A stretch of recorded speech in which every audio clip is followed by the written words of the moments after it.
Hello, Charlie. Thank you for joining us today. Hi, how are you? Good, good. So we know that you are one of the biggest collectors of at least English Pokemon cards in the world. Have years and years of expertise under your belt. But can you give the audience a little taste of who you are? Maybe start with the beginning, how you got into Pokemon in the first place. Yeah, sure. I got into Pokemon when I was a little kid. I'm not, I'm not an old man in this industry. I was enjoying Pokemon when I was in the single digits. So I got in back then, when I was in high school, really, I started leaning into it more. It wasn't really popular yet. We were way before any of the major growth phases in Pokemon. But Pokemon never really died ever after the beginning, It just kind of like it was sleeper for a little bit, and I just was having success, having fun, success and fun buying and collecting and selling and all of those things. And I leaned into that more and more. And back then, just being around for a little bit, the community was small enough that everybody knew everybody, and so making a name for yourself really wasn't that hard, and that carried forward. And when I was in college, I was realizing that I was making enough money that I could basically quit my existing job that I'd been working. And at that time, I had been in the industry for the better part of a decade, buying, selling, establishing connections, basically just networking any way that I could. And I was having a conversation with a friend of mine, Barney Ludkins, about what he was doing with a grading service in the UK that he'd started in 2013. And I just decided that this should be something that we should push into the US. And so Ludkins Collectibles was my first start with a professional company, as opposed to sort of like an independent person just operating in the hobby. And then that's rolled into CGC. It's rolled into my personal ventures. I've worked with regionals to run events, to be involved with events. And I've plugged in just all sorts of different ways. And that continues to adapt and evolve every single day. So I would say that's sort of the brief synopsis of my involvement with the hobby. Nice, nice. And at least your start sounds a little bit similar to Rusty from GCA Gaming. He also sort of realized you make more money from Pokemon than doing anything else with this college degree. So Yeah, um, Rusty's a good friend of mine too. So he's definitely someone that I've been in contact with and communication with for the entirety of my time in the hobby. So a lot of us have similar backgrounds, because there weren't a lot of ways to get started back in the day. yeah, yeah. And so maybe I'm kicking us off with like the $1 million question already, but do you already have every card you'd ever want to own? No, I don't. I don't have every card well, for starters, I'm still discovering things that I like want to have. So I think that, collecting is a journey. And so it wasn't like day one, I was like, okay, these are the cards I want. And then I got them and I was done. That's not really the way that I've experienced the hobby. So I am still missing, I'm missing like English verses, which I think, 99.99999% of all collectors could say the same thing. They made So an English versus set? yeah, yeah. I had no idea. I thought it was only Japanese. Yeah, well, it's just the theme decks. So it's the English versus. Basically, at the Tropical Mega Battle, they gave out the versus set to, not the full versus set, just the deck versus, to all of the participants in the language that they spoke or participated from. I presume that they spoke, that there was some sort of contact there, but I'm fuzzy on the details of how they determined which language. But yeah, there's German, there's Portuguese, there's Italian, there's English, there's all of these. And so it's essentially an entire set that in itself is a trophy card, which makes it a very, very weird item to classify. So How do you even go about finding that? Is it you just have to find the people who won that tournament? I think we're at the point where that's not really an option. I've pretty extensively pursued that need in my collection for some time. And I think what is going to be secondhand at this point has already been secondhand. So it's just a matter of waiting for somebody that has one to let it go, or for somebody to, come out of nowhere with one or something like that. Or, in today's climate, for all I know, there's extra copies that appear. So it's sort of just wait and see what happens. I mean, some cards are just so rare that there is no set path for how to get them. Yeah, absolutely. But of the cards that I guess you do have so far, what are some of the ones that are your favorites, or ones that you think are kind of overlooked, not like the obvious ones? Sure. I mean, I think that the English Championship Arena should be like mid-tier trophy status, and it's just very overlooked. I think that the damage that exists on nearly all of them is off-putting. But I have Why is there damage on a lot of them?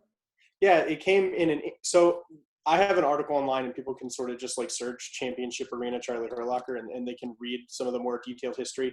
But essentially, these were distributed inside of an insert, very similar to the way that the Misaki promos have the damaged corners, where the insert clipped onto the corners, and so it put light indents in the back of two of the corners because it like held it onto a small booklet.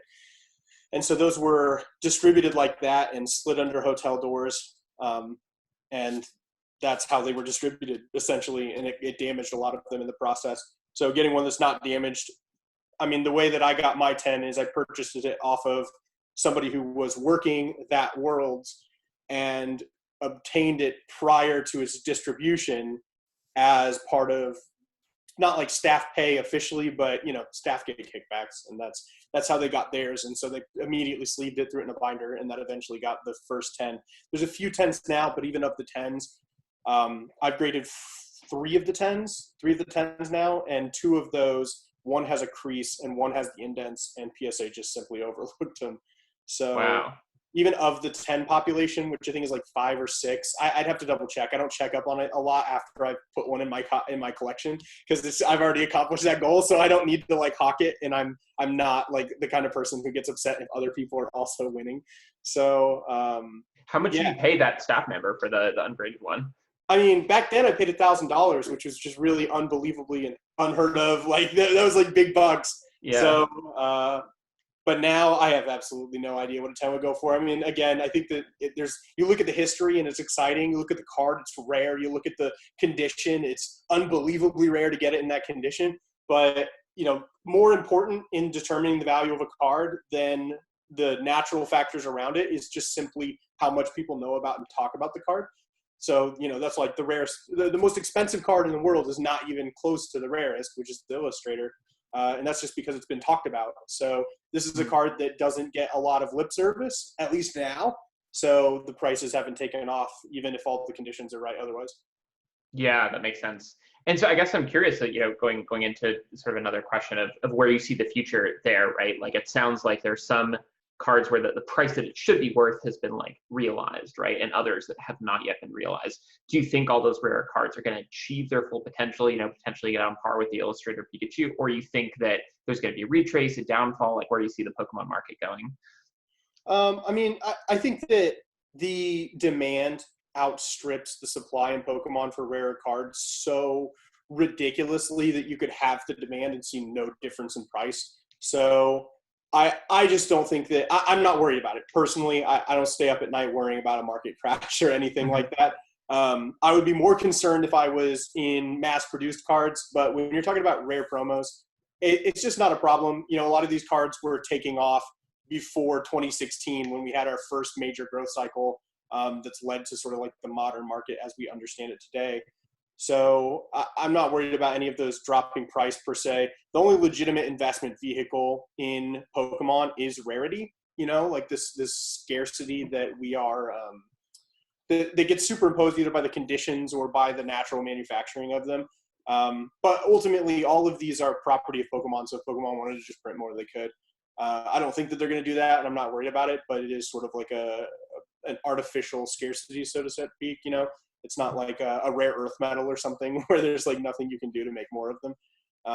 There are circumstances that could produce more. So yeah, right. I don't want to get too tangential there, but yeah. I guess I'm curious over, it's a question I've asked a version of this to all the sort of very accomplished and impressive collectors we've interviewed, right? Back in the day, I assume, you're paying $1,000 just for a promo. I assume you paid even less for, some amazing cards you probably have. Do you think that now looking back on it, you were right or you were lucky? In other words, were you saying that Pokemon was going to go up in value, it was undervalued, it was a legitimate investment vehicle, or were you just doing it for fun and you happened to get lucky that it happened this way? Yeah, I mean, it's both. I don't think that when I was making the decision, I was making a decision with the understanding that the market would be specifically what it is today. But I made very strategic purchases at that time with the understanding that even with a little bit of growth or even with just the right circumstances applied to the existing market at the time, that I was going to be able to leverage those into something that would grow essentially the net worth of the collection. So I would say that my informed decision making has very little to do with luck, and that I was just assessing sort of the conditions that were available at the time and making the best options.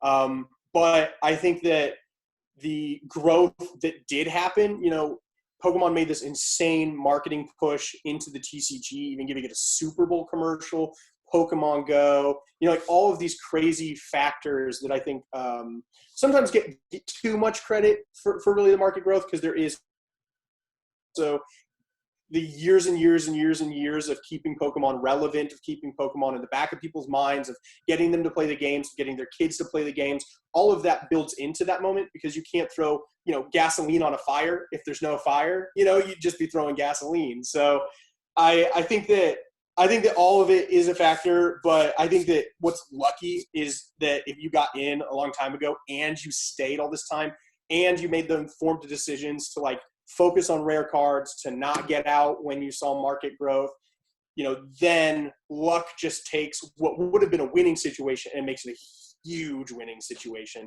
And so, I don't want to assign percentages to it. But I would say that it's probably 50-50 in that as much money as or as much growth in net worth, I don't make the money if I don't sell it, right? As much growth in the value on my collection as there is for these rare cards that I've chosen and selected, there's also 100,000 bulk unlimited base set cards that are all mint, right? And the growth on those cards in many situations outstrips the growth on the trophies tremendously. And I would apply those more to luck, because I think at the time when I was buying them, it was just I was doing full inventory buyouts to get individual cards that I wanted, breaking even and then throwing it into a closet, and eventually that turned into a basement, and then eventually that became storage rooms and additional facilities and all sorts of crazy stuff from there. So yeah, but it is all calculated, because we were in a market where anybody could have made those decisions, but only a select few people were, and I don't think that's strictly luck. Yeah, it makes sense. And so I guess now that you're in this position, why not just sell everything and retire early, right? Or at least why not, sell the stuff you're most, you're not most attached to, and just take advantage? Sure. What would I buy with the money? If I already own my house, if I'm already married, if I'm already, I'm going to have kids, I'm going to have a dog, I'm going to be happy, I'm going to, eat the food that I want to eat. Why would I sell? I'm a firm believer that the only purpose of selling something is to buy something else. So, I always tell people, don't let it go of anything in your collection unless there's something else you want for your collection that you have a guarantee that's going to obtain for you. Because it's really, I don't derive joy from having more money in my bank account. And so that's not a motivator in and of itself. There needs to be an end goal. So, I let go of a lot of assets when I decided that I wanted to purchase my house.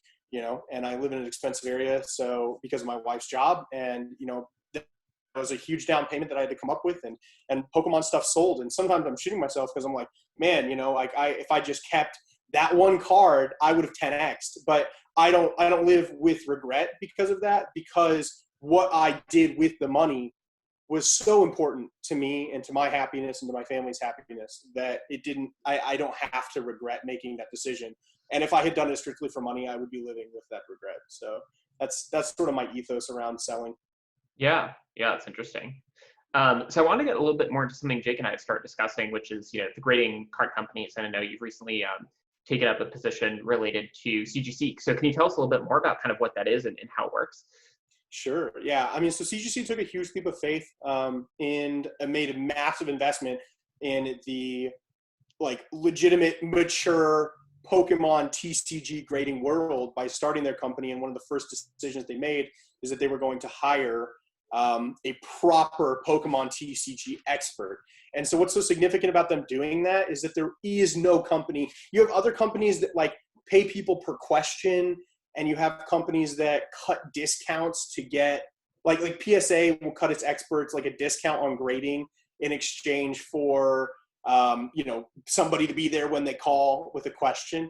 But nobody actually took that step and said, having this expert on retainer is a legitimate decision for making our product as complete and whole and accurate as possible and adaptive, to whatever comes out. CGC is the first to ever make that decision. And so this is brand new, like in terms of like what this role is. And so I have a lot of power in sort of defining that since I was chosen for the position. In the short run, that looks like databases. It looks like making sure that labeling is accurate, resolving known issues with labeling that have come out, making decisions about what can and cannot be legitimately authenticated, because that in itself is a whole philosophical question. And also a practical question, because the nature of authenticating requires that you have, a core copy that is true to be able to like verify against. So there are like collectibles that we would consider, maybe legitimate that cannot be authenticated. They're two totally separate questions, which I think a lot of people don't think about, but grading companies do have to think about that. And so that's a role that I assist CGC in playing. And and I think that it's adaptive too. I think that CGC is always looking for advice on how to effectively service people in the Pokemon community. And that's something that I am intimately familiar with. And so I come into play in some of that as well. Yeah. What are the top like 2 or 3 things that you think, besides for that, CGC does differently than like PSA and Beckett? Yeah. I mean, I think one of the first ones is, so related to the customer experience specifically, what they do differently. And then I'll answer also sort of like from a business operations perspective as well. From the customer experience, the faster turnaround times are probably like the number one thing that people are going to feel when they're first starting out. I also think that the more accurate and complete labeling is significant. I know that the labels have had some pushback in terms of like the design. But what I don't see anybody complaining about at all is the accuracy of the label itself, which I think is a much more important role that CGC plays in making sure that when you look at a card, you can actually figure out what it is, which I think is like one of the biggest criticisms of PSA labels. The PSA labels abbreviate so aggressively and have such a limited amount of space on them that a lot of the times, unless you're already in the know about what this thing is, you can't look at the label and figure out what it is. So I think that makes grading as a whole more accessible to people who are new to the hobby, because a lot of people have a lot of passion, a lot of excitement, but they don't have that experience. They weren't there when a product in 2014 came out, so they don't know what it comes from, So I think that labeling is important to that, and CGC does that. Technology is something that's huge from the business operations perspective. I don't know that customers are going to see that and experience that on the I don't think that they're going to feel differently when they get their cards back. But from the wellness perspective of this hobby as a whole and helping it grow and growing these values, being able to see every layer inside of a card with their imaging, being able to immediately identify if ink is foreign or native. These are things that CGC already had through their sister company, PMG, which does paper money grading. And that's not what PMG stands for, but it's the paper money grading. And, they're already identifying counterfeit dollar bills, right? So being able to bring that technology that exists for the purpose of coin and paper money authentication and pull that into the TCG world has raised the bar considerably on how accurately authentication can be done and even what can be authenticated. Just because you have these, like errors is a big one, where in the past, a lot of the companies have simply rejected them because they don't have the means to tell if a card is too small because it's been trimmed or because it just was misprinted, or they can't tell if it's native or ink applied afterward. And they can't image every single layer to know if it's been rebacked, which is a huge issue in like Magic, for example. But CGC brings that technology to the table from money. They have it down, they know how to use it, and they were immediately able to implement that in the TCG world. And I think that's huge. So that's something. Totally. Well, speaking of technology, I mean, this is something that I've speculated about in the past. Like, why can't you just fully automate the grading process? Sure. I think that it has to be acknowledged that grading in itself is an inherently aesthetic process, because you're not saying objectively this card is, carrying this many flaws. I don't think people would ever want that, because the difference between a 1/2 inch crease and a 1/4 inch crease is significant. The difference between a small ink splotch that's the same exact size and the same exact distortion on the back near the edge on the blue versus on the face of the Pokemon in the artwork is an aesthetic judgment that should affect the eye appeal of the grade and thus the grade that it receives with the grading company.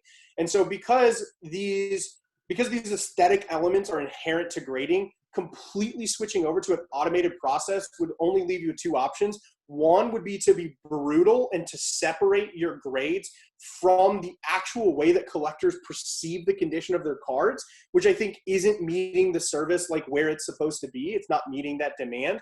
Or you would have to get so litigious that you'd have a book this big that explains your grading process and why the grade is assigned. And now you've separated it from what people can really wrap their minds around. People like to be able to look at their cards and say, yeah, this is, an 8 or a 9 out of 10. And then they send it off and they get a finer judgment that, if you have subgrades, for example, draws attention to a specific area, and then they can present it more accurately to the buyer eventually, or it's, just encapsulated in their collection and documented.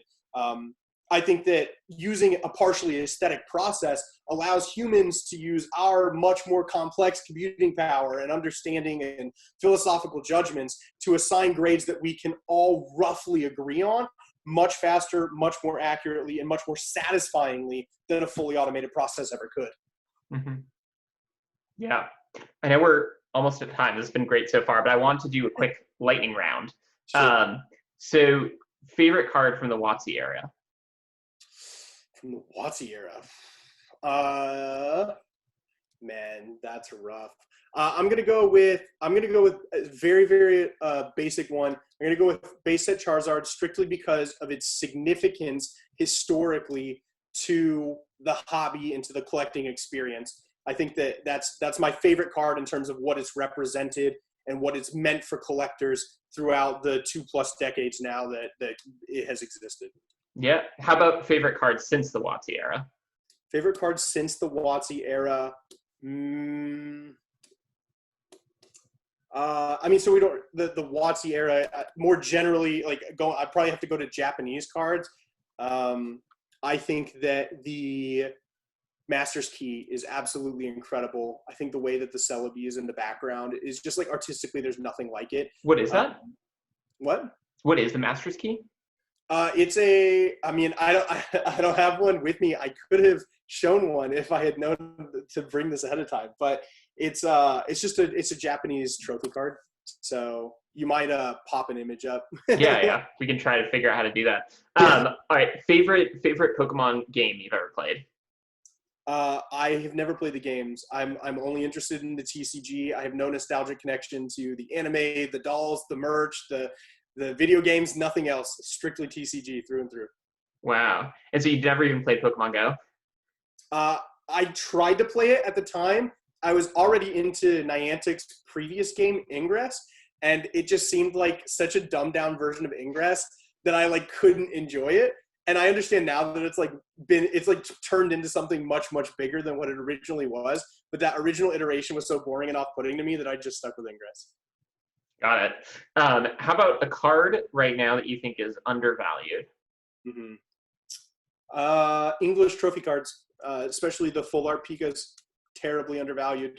And there's even just a huge divorce between what I'm successfully selling them for. I mean, I'm not actively selling one right now, but I have let go of a couple copies over the last 2 years.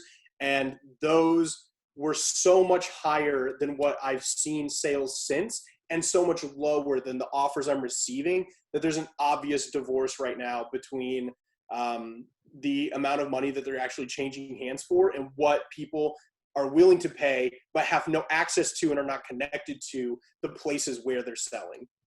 Mm-hmm. How about most overrated card right now? Overrated card. I'm going to go with anything but the Charizard from Hidden Fates. I think that there's a short-term demand for it. I think there's a glut of demand that will probably shift to other targets. Champion's Path is looking extremely promising. I think that a lot of those people are going to be just as hyped for Champion's Path, chasing it just as hard. Allocation numbers are starting to come in. It's looking just as limited. And I think that thirst, that hunger for that, and that demand is going to carry forward, and that those people are going to lose interest in those older ones. I also think there's probably tens of thousands of those cards at PSA that just simply haven't come back yet, that are probably all going to hit the market. Probably true for a lot of things, right? Cards sitting at PSA. Yeah, I mean, it's probably overrated for like WotC. I think a lot of people think that there's like these magic troves at PSA all the time for some of the rarer cards that just never materialize, but definitely for Hidden Fates, because I know that Ludkins alone has sent off thousands and thousands and thousands of Hidden Fates cards. Good to know. How about worst deal that you've ever made? Worst deal. All right, one night I was like really, really tired, and for some reason I was on eBay, and that's already a bad combination. That's a horrible intro. There were like these like 2-player playmats that were like really vintage looking, and I realized there were like not a lot of them on eBay, and I was like, I should just buy these out. Like, I was like, the fact that there's like 33 of them or something, and it was so cheap. I was like, how many could be out there? So I bought them all, and then that person immediately relisted the item with 200 quantity. That was probably a pretty poor decision, but that's the risk of a buyout, right? Absolutely. How about best deal you've ever made? Best deal? Probably just the bulk Wizards of the Coast mint stuff that I've purchased.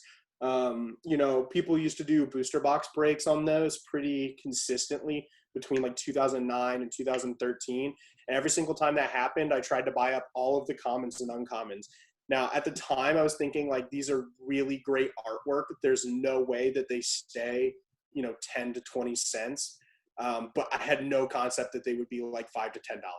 So that's one of those like, informed decision got me here, and then luck got me here, right? That's one of those decisions. But I bought tens of thousands of cards in that category, and I'm still holding most of it. So nice.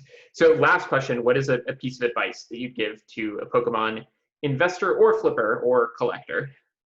Sure. I mean, I would give different advice to an investor and a collector. So I'll just answer one short piece for each. For a collector, I would say that you need to understand that the risk is inherent to collecting because it's a speculative investment. And so I would say if you're collecting, you need to set very clear goals for yourself that are going to make you happy. And I would pursue that first and foremost, so that no matter what happens, you have a satisfying experience and you don't whittle away your financial resources getting excited and buying random things here and there. I see a lot of people that spend thousands and thousands of dollars in this hobby, and then at the end they feel like they don't have anything because they never set goals, completed them, and then collected in that way. So for collectors, I would say set goals, stick to them. For investors, I would say the number one thing you can do is reject the traditional dichotomy of Wizards of the Coast versus modern cards. The opportunities today are very heavily in modern cards. The interest is shifted towards modern. The opportunities for grading are shifted towards modern. Modern is absolutely killing it. And so while you get a lot of those high price tags in the original cards into high grade WotC, while you do get a lot of those like really flashy price tags, in terms of real opportunity that's available to you, you're going to be outpriced, you're going to be outsmarted, you're going to have fewer connections, and you're going to be fighting people to make $1 off of cards that people have 20 years of experience over you. Whereas if you can keep up with the modern demand, you can find a niche, you can find a small community to sell into, a separated market that you can buy out of, those types of things, you have to have an edge. So I think modern is where there are more edges to choose from, especially when it comes to not being stuck in a place where you're competing against people who have these, troves of cards, huge networks, wheelhouses in terms of companies that they can push things through. Like trying to compete with that as a new investor, as a new flipper, you're just going to lose. So I think reconsider that advice. Look at modern. There's a lot of opportunity there. Super interesting. Thank you so much, Charlie, for taking the time today. Yeah, no problem. It was a great time. Take care. Cheers.